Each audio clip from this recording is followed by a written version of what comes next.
Ladies and gentlemen, welcome to Put Your Money Where Your Mouth Is. Please give a big warm welcome to your host this afternoon, Tiernan Douieb. It's me, I was behind there. Hello! Welcome to Put Your Money Where Your Mouth Is. I am Tiernan Douieb, global champion of having as many jobs as you can while earning the least amount of money. This is the exciting CMC pitching contest where one lucky winner today will walk away with a free ticket to CMC 26 and free consultancy advice from Creative Sprouts. And oh, hang on.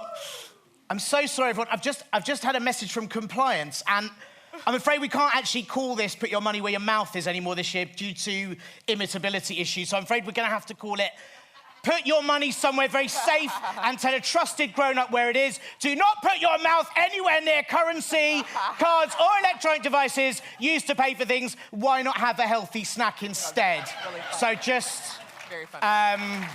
Yeah. Yeah.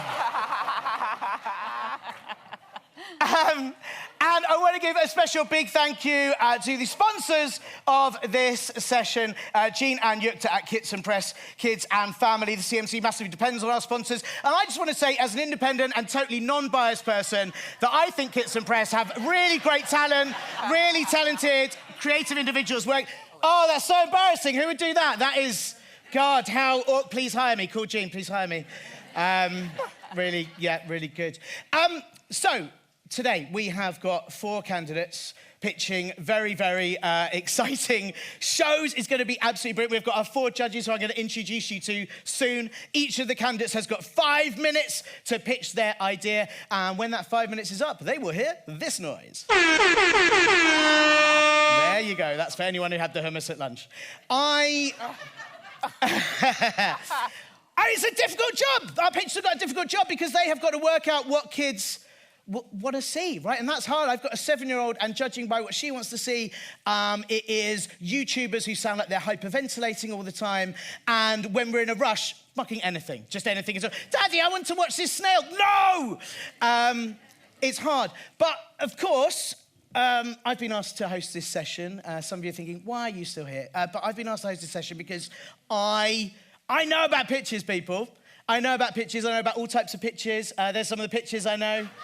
Golf, football, singing. And so I'm going to just present to you, before we bring our pitchers on, hopefully this will give them a bit of help, I'm going to present to you my ideal pitching guide that I like to call Pitch Please. And I'm going to be giving you some little tips throughout the session. And we're going to start with tip number 1 right off the top, which is basically have a good idea. Now... Obviously, you're thinking, how do I do that? Well, firstly, just have one. It's really easy. What's wrong with you? Secondly, you might be thinking about how do I have a good idea for children? I'm not a children. Well, the thing is, children are just like small adults, so pretend it's you, but you're far away. Same thing, okay? And then just pick what you'd like. And if you're really stuck, this is a great tip, just get 2 random objects and stick them together, and then you've got a kid's show. So here's some ideas. Tortoise and fire blanket, fart and weasel, eardrum and plankton, gravel and Susan, beans and more beans. You get the idea. It's quite simple. That's really funny. So, and I'm aware I don't want to put our judges on the spot, but I just want to give you an idea that I think is the ultimate. Like, you're thinking, how do you create the ultimate kids idea? I'm using my methods to create a show that I think is going to smash it in 2037. And so, Stuart and his amazing magic Veruca. And the reason this works is it combines... lots of things that kids know, like a kid and a Veruca. And, you know, it's got all the things you need. It's got a strong log line. It is for, very specifically, 7.5 to 8 years old, and not 8 years on one day, not for them. It's got relatability. Kids have had Verucas, or they've read about one in a book or seen it in a film, or have an aunt called Veruca. And then, obviously, I've put all the work in, so I teach us a little bit of education on foot hygiene. I've put all the work in, there's characters, there's springboards. But I don't want to go through all that because I don't want to quash the parade of our pitches. Judges, what do you think? Stuart, is Magic Veruca, you in? Nailed it. No. Fine. Well, I was going to introduce you nicely, but we'll see. Okay, well, anyway, look, listen, we've got 4 pitchers who... Oh, I was going to introduce our judges, but compliance have said we actually can't call them judges this year.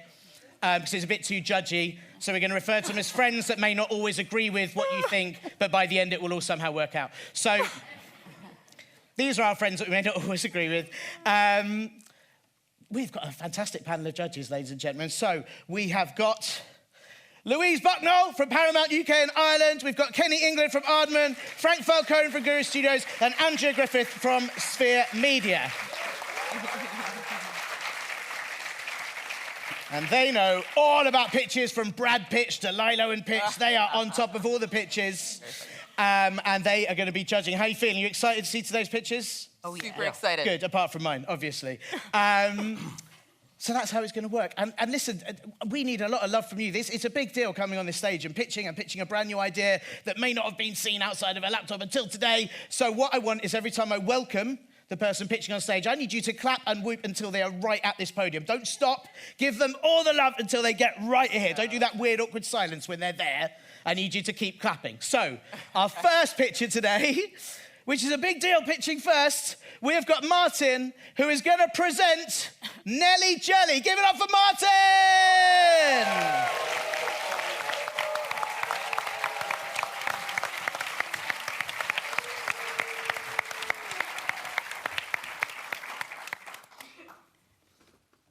Hello and welcome to the world of Nelly Jelly. This is a wonderful, playful, heartwarming story about a determined young girl. But before I introduce her, I want to share what we look for in a programme. First, great storytelling. Are the characters and world believable and viable? Is there enough depth to carry those stories and episodes forward? Secondly, will the audience have an affinity with the stories and characters? Are they relatable? Will they resonate? And thirdly, is it commercially viable? Will it extend beyond the screen and make everybody a little bit of money? And oh yeah, actually there's a fourth one that we think is the most important one. Does it have big cuddly monsters? Because ultimately, who doesn't like a big cuddly monster? Well, I'm delighted to share that Nelly Jelly has it all, and a lot more too. This is her story. She's a bouncy, energetic 6-year-old girl whose wondrous imagination turns everyday moments into magical, giggly, teachable adventures. Just like all preschoolers, each new day presents Nelly Jelly with exciting new discoveries and emotional challenges. And just like all preschoolers, sometimes Nelly Jelly has a little wobble. We call it a Nelly Jelly wobble. But when Nelly Jelly has a wobble, her friends Jim and Jam come running to help. You see, this story is designed to be emotionally rich. It's to tackle some of the big feelings that all children and adults experience and have to cope with. Big feelings like jealousy, being nervous, learning to share, meeting new people. All children have wobbly moments, and they all have to learn how to work through them. So we've developed a vibrant new series with big, giggly heart moments that children will love and learn from, and parents can empathise with. Each episode starts with a relatable situation, like going to the park, getting ready for bed, a play date with Matteo, her best friend. But at some point, Nelly Jelly becomes a bit worried or nervous. In the pilot we've made, she wants to make her mum a special Nelly Jelly birthday cake. But none of the ideas are special enough, and it's a classic Nelly Jelly wobble moment. This sets off alarm, and Jim and Jam come running to help. But because they're clumsy, over-eager monsters, they just make the problem worse. Like here, Jam runs in such a hurry she knocks over the jigsaw and proceeds to try and fix it. Meanwhile, Jim's over-enthusiasm to help is causing havoc in the kitchen, to great effect and a lot of mess. But out of that mess, and out of the monster's cumbersome buffoonery, Nelly Jelly always finds a solution to the problem. In this case, she reimagines the cake from the mess, gets the group working as a team, and creates the perfect surprise for her mum. A very special jumble jelly jigsaw birthday cake. So Nelly Jelly is not only big on feelings, it's big on play, big on teamwork, and big on thinking through problems. Vital skills for Generation Alpha. So why now for Nelly Jelly? Well, because more than ever, we need to teach our children how to be kind, how to work together, and importantly, how to be resilient. Gen Z parents are the first generation to have grown up with the challenges of social media and rising mental health. They're looking for emotionally intelligent content with a purpose that can be accessed everywhere. The kids still just want fantastic, relatable characters that wobble and bounce through great stories. but they also want to interact with their favourite show anywhere, which is why we've created Nelly Jelly as a long-running series for broadcast, special shorts for YouTube, social media campaigns, and tailor-made apps and games that interact on screen. How do we know it'll work? Well, Nelly Jelly is based on an existing book franchise by Lina Zatuti that's been generating millions of pounds of merchandise in its native market of Lithuania. And it's been going for 15 years. This IP has a proven track record and is now ready to scale globally. We have a pilot series written by the award-winning team Laura Beaumont and Paul Larson, and we're 50% funded. And we're just back from Presenting Galaxy, where there's several distributors and broadcasters who are interested in helping us close that funding gap, which is what I'm also here to ask you to do today. So I hope you agree. We have a fabulous show with lots of content depth and great storytelling potential, characters that resonate, and a series that's got commercial potential off screen. I can promise you, Nelly Jelly is really excited about what her future is. Actually, Three Amigos is really excited about what our future is, and I hope you're excited too. And I leave you with Jim and Jam, who can't wait to meet you. Thank you.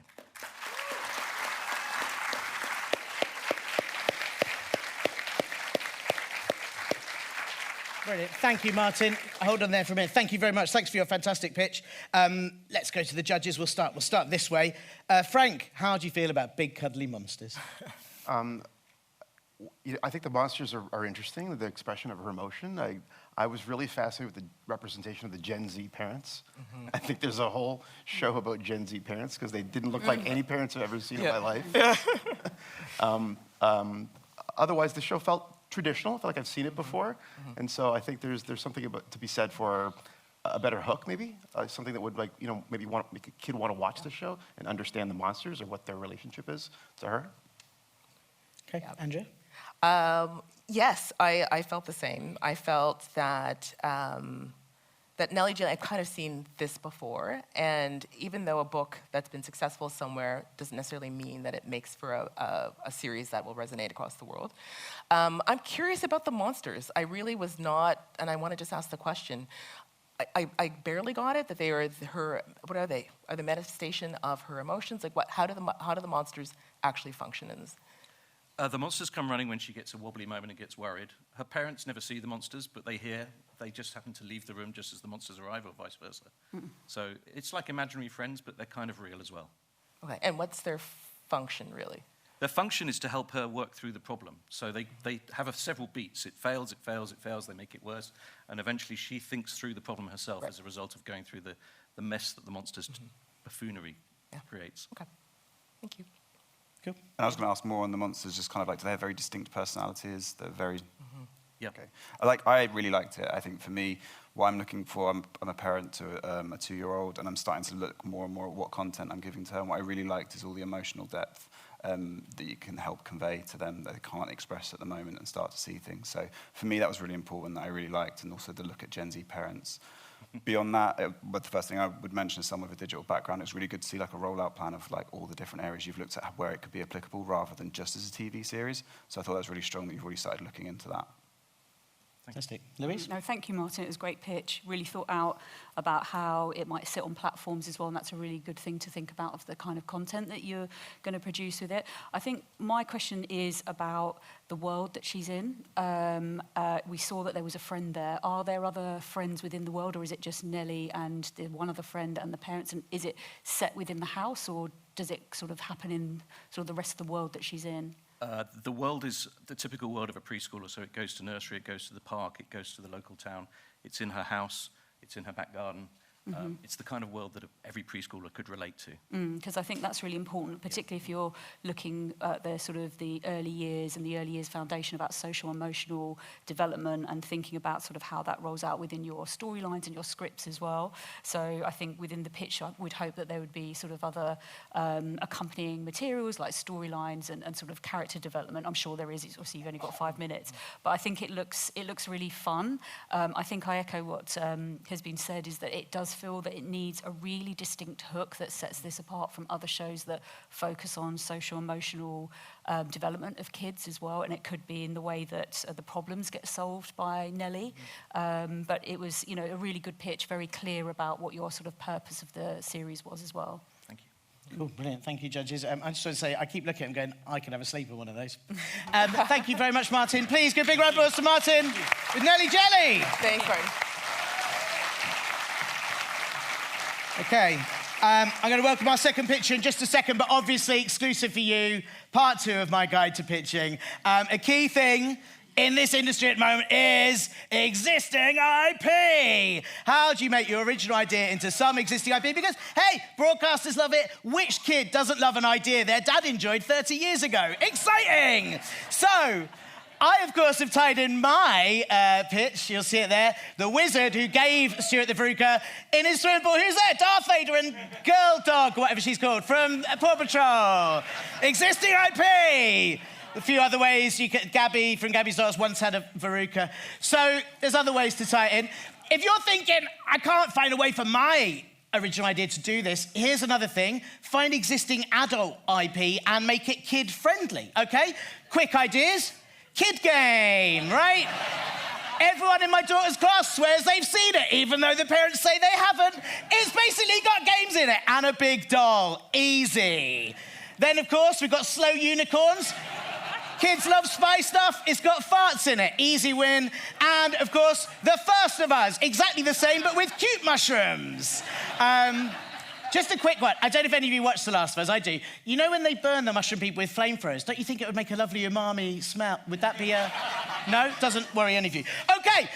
We are going to welcome to the stage our second pitcher of the afternoon. So once again, I want applause, applause, applause all the way around the room until they get to this podium. So please give it up for John, who is pitching Scar and the Wolver.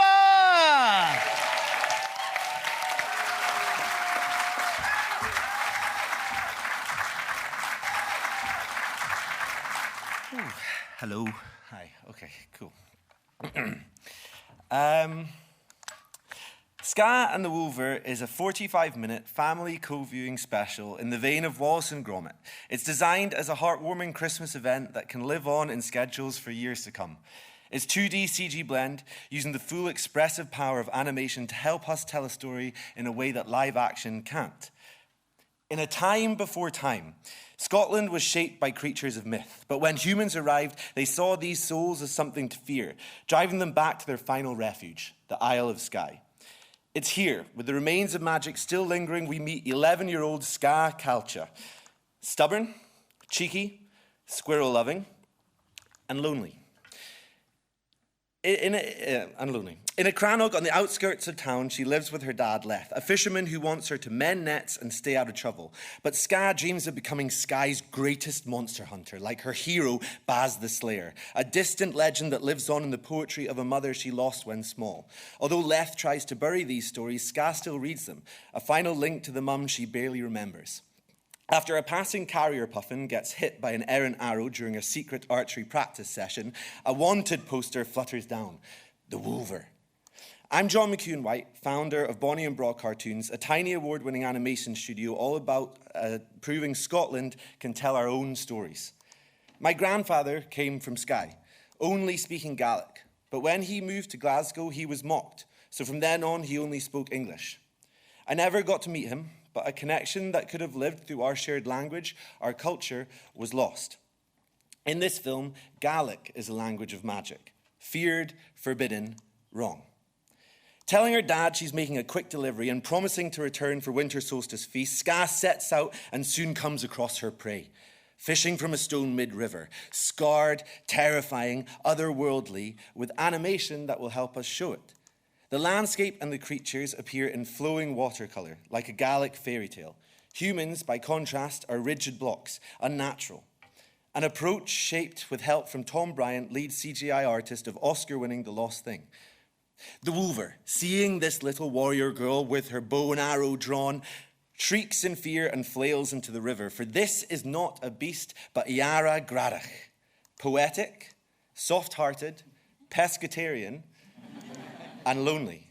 And he's voiced, pending funding, by Ewan McGregor, alongside, that is a thing, he is on board, a powerhouse voice ensemble. Hauling her soggy prize from the river, Ska returns to her cave, as he won't stop crying over a tiny scratch and insists she mend it before taking him in as prisoner. As she does, Iara hums a Gaelic lullaby, and Ska recalls a lost memory, her mother singing that very tune to lull her to sleep. Soon they're bonding over tea and clooty dumplings as Iara teaches Ska that real strength isn't in weapons, but the voices of those that wield them, which is why song plays a key role.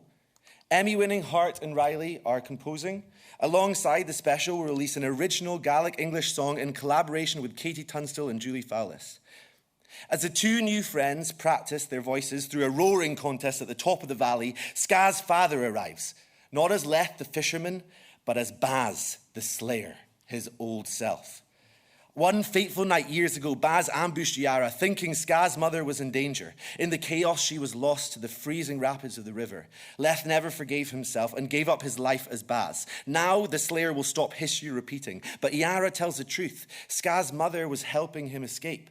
Ska is torn between choosing love or loyalty, so Iara chooses for her, preserving the goodness he sees inside and stepping off the cliff into the river below. Heartbroken, Ska flees to Iara's cave, only to find him alive, dripping, and packing up his things. He explains he survived by holding his breath, another good thing a well-trained voice can do, but he can't stay. Later that evening, Leth sits alone, tears sizzling in the ambers of the Cranog's fire, the ruined winter solstice feast surrounding. The door creaks open. Ska stands in swirling snow. Beside her, in his best kilt and clutching a fresh clooty dumpling, just like Ska's mum used to make, is Iara. Leth pauses, then nods towards the fire, because this story doesn't end with a battle, but with a winter solstice feast and a voice or three recanting the poems of a mother lost trying to help instead of hate. BBC Scotland is committed at Greenlight with an LOI already in place. Now we need the right partner to secure international dev funding, which Screen Scotland has committed to match, and get this seen and taken seriously by the right platforms. And if these names in this story stay with you when you walk out... Thank you very much. Thank you. Wow. Oh.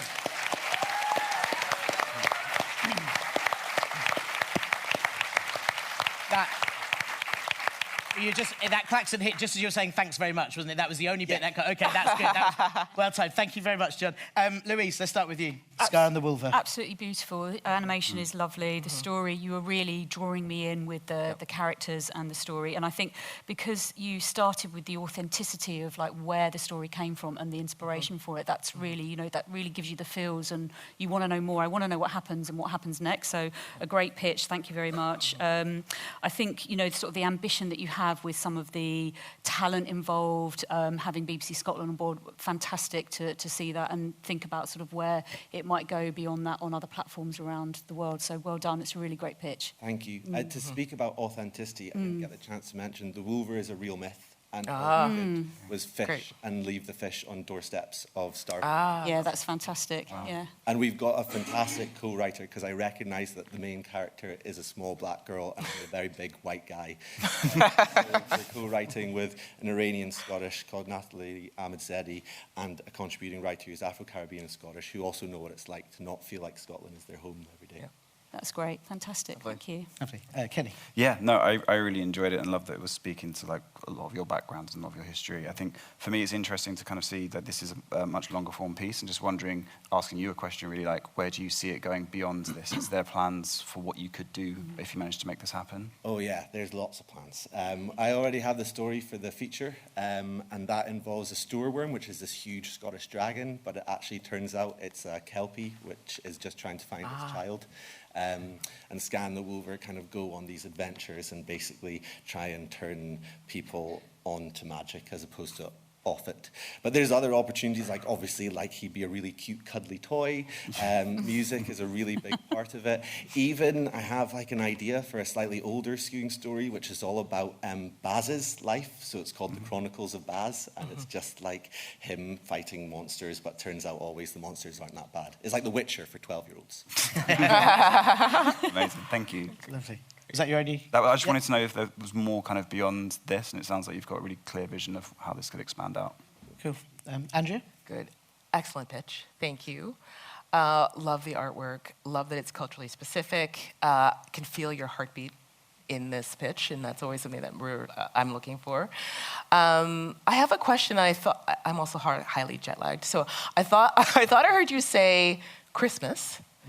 And what was missing for me, and it might be a cultural thing, is just, and I heard winter solstice, but I was missing the connection to Christmas in this story. So perhaps you can connect those dots for me. The reason I say Christmas is in my head it fills that slot that Gruffalo and Wallace and Gromit hold right now on kind of BBC viewing schedules. But I didn't want to make it about Christmas because I wanted to make sure it was a universal story, that anyone that doesn't celebrate Christmas can also celebrate this. I feel that winter solstice is kind of universal. But it's Christmas because it's in the schedule, and also it's snow. You've got lots of furs around you, and you're eating a big feast with your family. Got it. That's nice. Good. Thank you. Frank? Yeah, really heartfelt pitch. You could tell that this is a passion project for you, and I thought the artwork was beautiful. The challenge I had was to sort out what was happening once you befriended the wolf, because I felt like I wasn't quite clear on what happened. I felt like, okay, this is the drama you set up. She's hunting him, and then they're friends. And I thought, it felt like an early end to the story. Yeah. So I think it would be good that the art supported the end of the pitch, so I understand what the actual challenge is, because there's sort of a mid-story that ends and another story that begins, and I wasn't quite clear on that. I also thought you were pitching a feature film. Yeah. So I actually felt like this is a feature. When you said there's a feature, I'm like, this isn't the feature? What is this? So maybe some clarity on what the story is intended to be. Is it a special, or is it a... Well, I mean, I guess to address those two things very quickly is it's very difficult to get a story in 5 minutes. But obviously a huge part is how they grow to actually trust each other. And there's a little bit of her trying to hunt him, and he kind of lets her, and it's kind of a bit of back and forth, and eventually she kind of becomes a friend. So there's a huge chunk missing. Right. Also, I thought 45 minutes special because I can see the ability to complete funding with BBC Scotland and BBC Networks and Screen Scotland helping. But it's not something I'm completely precious on. That's just the way forward I see right now, but that's why I'd love the right production partner to help me see if there's another way forward. Yeah, I think the pitch would benefit from knowing how it all concludes and what we're left with at the end of it, because right now it's a bit vague at the end. But I love the art, and I love the spirit of it, and I love the idea that no one ever feels like they're at home, and you come up there with a heavy accent. I'm like, what? You don't feel like you're Scottish? Like, I think everyone has that feeling like they don't really belong, and I think that's a universal thing that would be a good fit for the seasonal storytelling you want to create here. Thank you very much. Cool. Thank you very much. Please give it up for John, the Star, and the Wolver. Fantastic. I wanted to listen to that pitch by a fire. Cool. We've got another picture in a second, but obviously, where would we be without more tips? Financing your show. That's a big issue that many people have right now. I've got some really good tips here if any of you are out there worried about how you're going to do that. Tip 1, insist that you've never heard of money and it sounds silly. If you keep doing it, they're going to have to give up. Tip 2, say that you've trained ants to be able to animate things by running over ink and then over cell, and when people mention it's done on computers, now run away. Travel back in time, give yourself the winning lottery numbers so you can finance it yourself. That is very useful. Or you could say that it's the world's first imaginary show where during the broadcast slot, the screen would just be blank and kids have to imagine it themselves. So there you go. That might help you out. We have got our third pitch now. So please, can we give a big warm welcome to the stage, Finn, with his pitch, Odd Jobs.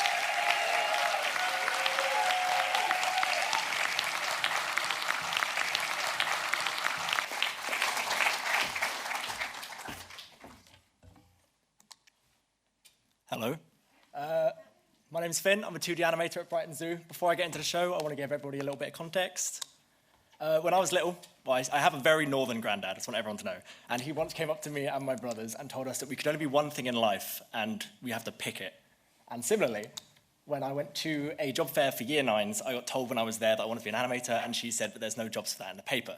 And these are both strange things to tell a kid. Luckily, I had a very supportive mum, so the animation dream never died. As a society, we just aren't too supportive of people's dreams. Sadly, it's very English to moan.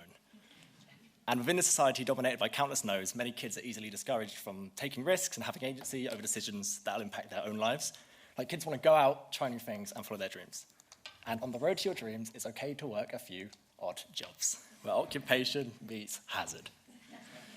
Odd Jobs is an 11-minute action comedy series where the boys take on a new job per episode, which is threaded together by an overarching series arc. And the target audience is 9 to 12. Zero experience, maximum enthusiasm. An action comedy following best friends Joe and Beans as they take on fantastically odd jobs around City, all in hopes of raising enough money to one day purchase the coffee shop where they work and become their own bosses. Right, the boys, dreamers, schemers, and occasional cleaners. Introducing... Best friends since primary school. Joe and Beans have always dreamt of working together. They're optimistic, hardworking, and a little ignorant as to how the world works. They dive headfirst into any task fueled by this unstoppable, fearless belief that they can just conquer anything and nothing is beyond their reach. But introducing Joe, the responsible half of the single brain cell that runs the cafe. Joe is a go-getter. He's ambitious, he's highly organized, but has this tendency to overplan and land them all in hot water. He has a sharp mind and strong determination, but despite this cool facade, Joe is a sensitive soul and can often suffer from overwhelm. If Joe were to come across the last sweet in a bag at a function, he would throw it out the window because the pressure of this situation would just be too much. Beans. Beans believes he is up for anything. He's a go-of-the-flow, easygoing friend, goofy, creative, and wise in his own way. He believes their dreams will come true and spends very little time wondering how, facing all of the odd jobs with a confident, we'll-figure-it-out attitude. Unlike Joe, if Beans were to come across the last sweet in the bag, he'd think, nice, free sweet, and eat it without even realizing. Steve. This guy sucks. The owner of the Cup of Mud, we all know as Steve. Steve is the embodiment of a terrible boss and is the complicator in the boys' daily lives. He's the assumed villain, but is actually just a bumbling idiot. And lastly, Bridget, the true villain of the show. She is a ruthless property developer with one goal, to take over City, and what is her final target? Is the Cup of Mud Cafe. She'll do anything to sabotage the boys and stop them from buying it first. Bridget plans to tear down the whole street and replace the happy community with soulless mega flats. And if she was to find the last sweet in the bag, she would offer it to a child, then snatch it back and eat it in front of them whilst maintaining intense eye contact. No. The Cup of Mud. A specialty coffee shop in the heart of City, Joe and Beans' workplace, home, and the launchpad for every odd job. It's where the city's quirkiest residents come to hire them. And now let's talk more about the episodes and the kind of things the boys get up to. Episode 1 is called Pizza Pilot. The boys aren't exactly looking before they leap. When Steve announces he's selling the Cup of Mud, Joe and Beans dive headfirst into the odd job market. Scrambling for work, they land a pizza delivery job to skydivers. Can they deliver the pizza to the testosterone-fueled adrenaline hunkies before they land, or will they end up at Pizza the Pavement? After finishing this first odd job, the boys realise they might just be able to do anything, maybe even save up enough cash to buy the cafe themselves. And another example are rats. This isn't Ratatouille, this is Ratatouille. With Bridget's help inspector cracking down on local shops, Joe and Beans take a rat wrangling gig, hoping to calm down a brewing Rat King meltdown. Instead, they end up as unexpected rat real estate agents hunting down the perfect new house for the Rat King. Just another day in pest control. I hear you all asking, why Odd Jobs? Why should I buy this? Odd Jobs encompasses 3 themes that I believe are important to kids of today: friendship, brotherhood, and perseverance. Young people today need positive male role models, and so Joe and Beans are more relevant than ever. The show is uplifting entertainment that proves by learning by doing, no matter how messy it gets along the way, brings you close to your dreams. And also production with purpose. It's not only Joe and Beans who are chasing their dreams, this production will also offer the crew the same opportunity. Our ambition is to have entry-level animation talent work alongside industry pros, supported by structured mentoring that model the spirit of the show.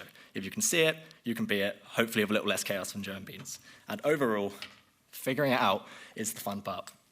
My name is Finn, I'm 25 this month, and it took me 237 LinkedIn applications and over 25 part-time jobs to weasel my way into the animation industry, and I'm not leaving anytime soon. Thank you.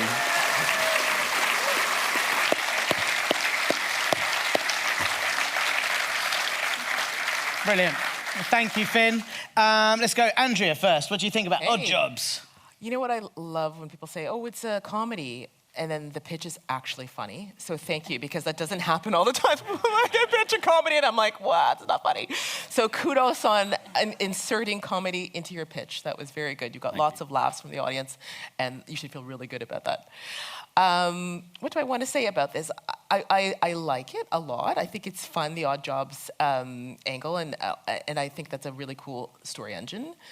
The one thing I was thinking about, and one thing I see a lot, is this dynamic, this character dynamic of the leap before you look, and the partner who's a little bit more laissez-faire. Just saying, that dynamic, it's almost always. And so that's the only thing I would say is to think some more about how to differentiate these characters, and maybe it's not always the leap first but just to think about how to build them differently. I'm not saying totally change it, but just that it's a little bit more distinction would be good. Yeah, of course. Well, what I'd say Joe and Bean stand out beside other animated characters is that most animated characters are kind of like, they glorify like slacking off and laziness, and like that's what kids will try and be. These two are just like, they're just grafting. They're just trying their hardest every episode to get the money to raise for the cafe. And one of my things that I did think about a lot for development was I didn't want Beans to be the funny, cool guy and Joe to be like the stressful one, because then you'll just slowly dislike Joe. So it's kind of like they're two parts of this one thing, that Joe is like, he's so responsible and he's like, he puts everything in order, but also he can get so overwhelmed. He has to take his shirt off to lie down in the other room because he gets so excited about all of these fun things. And then also Beans is like, he's so chilled out, but he's so chilled out, so nothing will get done. So Joe has to pick up Beans, who creates this clever ideas, and then they puts them down, and then they get done. So together, they make it happen. They're the unit. Okay. Thank you. Yeah, I love the dynamic of the characters. I think that, to Andrew's point, has sort of regular show vibes. I think a regular show it's got that kind of energy to it. But knowing the sound of a show, like what is the tone of the show, what do the characters sound like? That's always a challenge. Sometimes they look like the designs look great, the setups look great. Like I get how the plot engine's going to work, but sometimes the funny comes from who's casted to be these characters. How do they speak? What's the rhythm of the show? So maybe give some thought to that. It would help you understand us understand, and you understand how the radio play works in your mind, because sometimes that's where the comedy comes from, delivery and the timing and the character voices. So I want them to be British. I love kid shows. I love Steven Universe, Adventure Time. But every single one I watched when I grew up, it was American. So they weren't as relatable. Yeah. But there's not a lot of like English ones for this target audience, and I'd really like to bring it to that. Joe and Beans, I have thought about casting options, but I just really want them, the actors, to be friends, because they have to be believable that these two are like best friends. They're having fun in like the sound booth and there's things like that. For Steve, I have a big old list of like the people who I would love to voice this most like irritating boss. I got Jason Watkins. I got Stephen Merchant would be the dream. Just this kind of like bumbling idiot that bounces in, causes chaos, shouts at the boys because all the customers just left for some reason, and then English. And I really loved your villain's tortured dog. The tortured dog looked like a felt for that dog. Louise. Yeah, it's really good fun. You can see the sort of comedy in it. Do you have a script for it already? I wrote the first script about the skydiving pizza. Okay, yeah, because I think the next step is to look at a script to see as you said, like the comedy tone, where the beats are, thinking about the rules of the world and sort of how they relate to each other and other characters as well. You've got a lot of ensemble characters that you could bring into this to sort of really expand out the comedy. And I think, everyone knows a Steve. It's great that you have those hooks, quite relatable sort of comedy characters. So I think, sort of looking at the structure of the world, the rules of the world, and then obviously looking at the script, that's sort of next steps really to really understand the comedy, because it's a really fun pitch, and you can envisage the world that they live in, sort of this crazy world, and the sort of optimism that they have. That's always a really good sort of character trait for comedy as well. Yeah. So the kind of world that they're going to be living in is supposed to be, so City is like the epitome of just like every city put together. So it's mainly based on Brighton, because of Brighton Zoo, but where there's a lot of independent shops. So in every episode, when they're taking on an odd job, they will meet somebody who owns another independent store. So throughout the season, you slowly start to build this community and love this community. So when Bridget is trying to take it away, it actually feels like a lot heavier for these characters that they want to save, like, the people who they've been helping throughout the whole show. Yeah, great. Yeah. Kenny? I feel like everyone's covered everything, left me with not a lot to add, but I think I really, really enjoyed it. I think it's just nice to see kind of some of the themes that are coming up from people pitching, and the idea of it being focused around positive male role models is really important. And I think, especially in the current climate, it's really good to see that that's the kind of content that people are looking and pitching out. So yeah, I really liked it. Cool. Thank you. Thank you. Thanks very much, Finn. Thanks, Finn.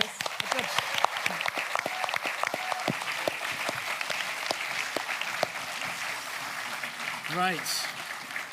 So there's 3 of our pictures. We have got 1 to go. Of course, just necessary to say, step 4, if you don't want to make a show, just cheat and use AI.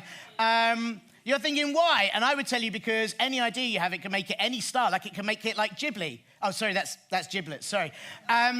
It can make it like Ghibli. That's what I meant. Yeah. Oh, sorry, that's not the AI picture. Sorry, there you go. Yeah, no, sorry, actually, that's not the proper... There you go. So... But there's lots of benefits to making stuff with AI. Like, for a start, you don't need to pay any staff, except for the staff you have to hire in to come and fix all the errors that the AI has made. And then, of course, all the money you have to pay towards extra firefighters and water costs once AI started all the forest fires. But other than that, it's a really good idea, and I definitely recommend it. OK, we have got one last pitch in this session. So, please, will you give it up for Jack with What the Wizards?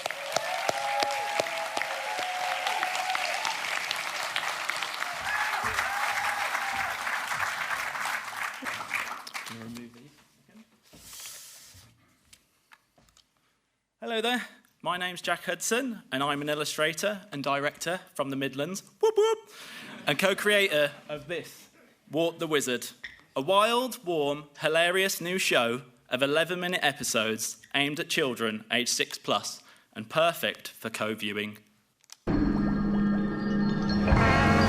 Oh, hello there. My name's Wart, and I'm a wizard.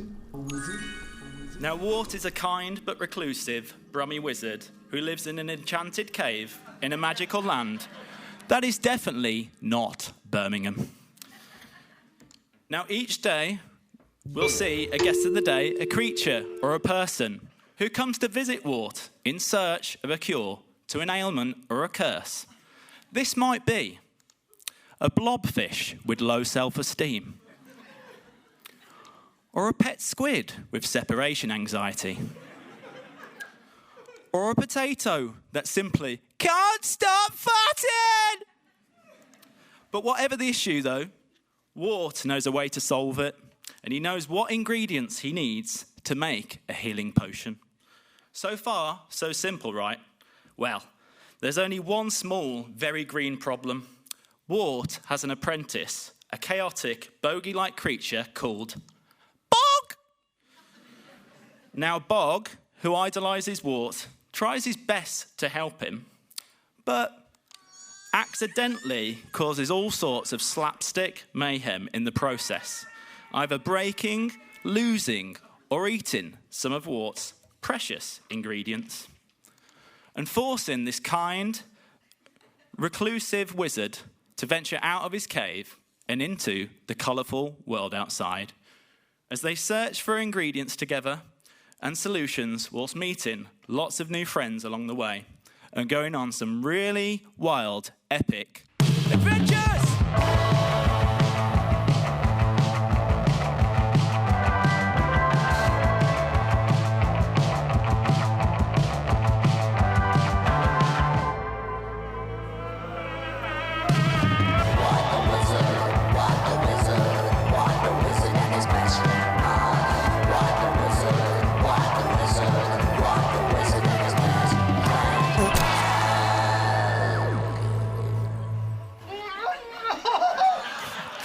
Aside from the bird muck, though, in each episode, Wart and Bog will not only resolve their visitor's ailment, but also something about their own relationship. Wart learns how to become a parent to this unpredictable little creature, and their network of friends and frenemies grows. And we'll see a whole host of diverse, returnable characters. Me and my co-creator, Joe, grew up making mad little films together. These were inspired by directors like Michel Gondry and comedy shows like The Mighty Boosh and Garth Marenghi's Dark Place. These things which lean into the lo-fi, handmade, surrealist humour, and that's exactly how we want to approach Wart the Wizard. Full of DIY, in-camera effects with a see the fingerprints aesthetic to bring that tactility back into our children's worlds. A, because it's playful and funny to think about, but also it insists on human creativity. It highlights all the people that are involved in the process with their expertise, from puppet makers to miniature set builders, slime coordinators, and this whole amazing team of collaborators that we've managed to assemble. Everything about this show is a rebellion against AI, showing the power of community problem solving, not only in the content of the episodes, but also the way in which the episodes are made. Now, the dream would be to build an actual set for Wart's Cave, but then shoot the adventures on blue screen, comping in miniature sets and props, like this. There's a minute. Wonderfully intricate model boat. Let's hope nothing happens to it. Geez, the prop maker Lucas would absolutely kill me if anything happened to it. So, most importantly, though, this show is about connection, about community and parenting. I'm a dad. Oh, getting emotional there. I'm a dad of 2 quite high energy boys myself, and I'd love to see that experience on our screens. The trials, the ups and downs of caring for. Oh, damn it. An unpredictable little creature like Bog. Yeah. Wait a minute, I'll do it. Who's learning about the world just as much as we are. Parents will feel and emphasise with Wart, while their children will fall in love with this green little rascal. And we'll all learn about how approaching life with joy, creativity, and a found community can solve just about anything. Ain't that right, Bog? Yeah! Oh, gosh.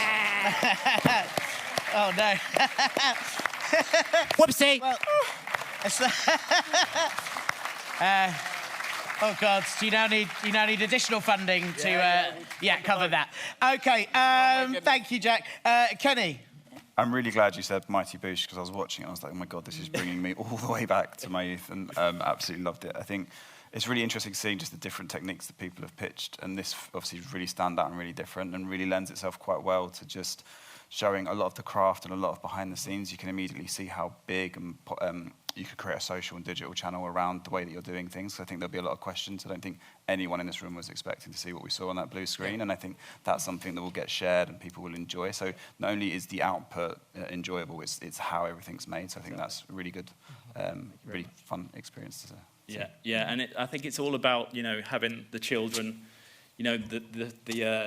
the potion well, for instance, was made out of a sofa cover. Do you know what I mean? Yeah. And I want children to be able to see that and go, I could make that. It shouldn't be too scary. It's very approachable, for them to go and do the same thing at home. And I hope they're not making potions, but other not dangerous potions. Frank. I thought it was fantastic. Great pitch. Just the honesty on screen was super clear. Homespun and the characters are really clear as well. It brought me back to a show that you probably wouldn't know here in the UK, but you might know this, called Hilarious House of Frightenstein, that we saw on a local channel. And it was a great creator who did all the characters himself and did all the and it was kind of a creepy vibe to it. I think the creepy vibe is something that was approached really well and playfully.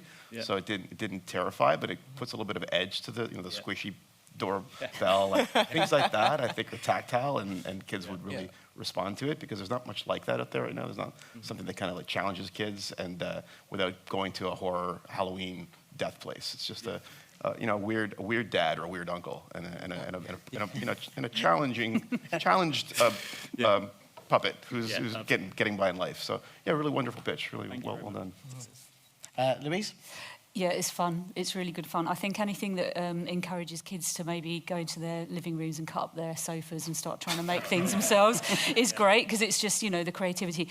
It's really unique and distinctive, and I think that is a real plus. It's always good to really stand out against content of it being discovered on the different platforms. As you said, there's a real digital series you've got there of the making of and behind the scenes. I think that you've got the friendship buddy comedy between the two characters is great, and it's really distinctive, and I think it would be good to understand sort of what happens in the stories and each episode, so that you kind of you're taken in the sort of surrealness of the comedy, but it still has that meaning to kids as well. I think it's really good fun. Slapstick comedy, there's not enough of it for this age group, for six plus. So I think it's really good fun, and I think you could develop this much further. And I think the sort of handmade, tactile, homemade feel to it, it just feels very different, and I haven't seen anything like this for kids at all. So I think congratulations, it's a really good pitch. Cheers. And Andrea? So unique, so different. Congrats on just being supremely imaginative and just going with it. It was a delight to hear, a delight to see. I love again, and we've all said it, we love the handmade, we love that touch, like actually seeing the behind the scenes of how they were pulling the strings is very, very funny. Love that. My question, and I think I understand the structure, is that a creature comes with a problem, right? That they need to then solve, like an ailment of some sort. Yeah. So he's a wizard that. So what I was missing is that adventure, like just talking through, because it seems like every episode they go and find ingredients, right? Yeah. How do you plan? Because one thing I'm always looking for is, of course, there's a formula, but how do you not make it feel formulaic? Yeah. So how would you make that adventure of going to find the medicine every episode or whatever it is they think they have to find? Yeah. Not feel the same. I think that comes through the characters that are in this world. They're all very experimental and weird, but they, what's mad about is you could see the blobfish, for instance, could be like the guy that's in the newsagents who's lacking in, like, he needs like some momentum. So for the blobfish episode, for instance, he'd basically go out into the world, and maybe they'd find out that the potion isn't the thing they need. He just needed to go out on an adventure with Wart and Bog, be on the back of the motorbike, experiencing life, buzzing, and then you never know, he might become Blob Dylan. And, Okay. And everyone will absolutely love him, Got it. So that's clear. So the creature goes with them on the adventure. Yeah, sometimes not. But what happens on that adventure is usually Wart will end up in trouble and Bog will save him. So Wart's thinking, it's worth keeping this little unpredictable creature around because he's got me out of trouble. It's that kind of vibe. Yeah. Okay, thank you. Cool, brilliant. Thank you very much, Jack. Thank you very much. Please go up for Jack and Wart the Wizards. Very good, thank you. Okay, it's a tricky time. You judges have got to decide. You've got to deliberate. That's 4 fantastic pitches. Can you give it up for all the pitches? Absolutely brilliant. So, you have got a very small amount of time to discuss between you who you think is this year's champion of don't put your money anywhere near your mouth, because that's very dangerous. CMC 2025! While they do that, obviously, I can't just give you those 4 tips. I have got to help you out with some final thoughts about how to pitch. I know lots of eager pitchers in the room. I can see it in your faces. First one, right? Think about the future of your show. Our audience is going to be watching it inserted into their own eyeballs as they fight for water. Very possible. Who knows? Or will your show be beamed into the sky so it can be watched lying down after everyone's forgotten how to do everything because ChatGPT does it for them now? Something that you've got to think about as you present the show. Number 2, don't be afraid of rejection. If someone says no thanks, just pretend you didn't hear them. It's really good. Do you want my idea? No. La, la, la, la, la. Do you want my idea? No. La, la, la, la, la. You can keep that for a long time, and it's quite hard to forcibly remove someone from a meeting. So, are you done already? Oh, my goodness. I'll just very quickly say, persistence is key and all your way to victory. I was going to go around the audience and check which one of you is going to buy my pitch one by one, but we'll skip that now because we have got to... No, we're all right. We're good. It's for the best. OK, judges. You have seen 4. They were 4 fantastic pitches. What's your decision? Who wants to announce it? Who's going to be... Let's just keep not saying something. How about do you want to? We just can keep whisper everybody it to me. on edge. If you want to whisper it to me, and you've got mics on, so whispering's going to be hard. So you all say it at once. But we could. Do you want to say it all? Count it in. We do it on the count of 3. I'll go 3, 2, 1. Okay, 3, 2, 1. Wart the Wizard! Oh, congratulations! To Jack and Wart the Wizard. Come on up.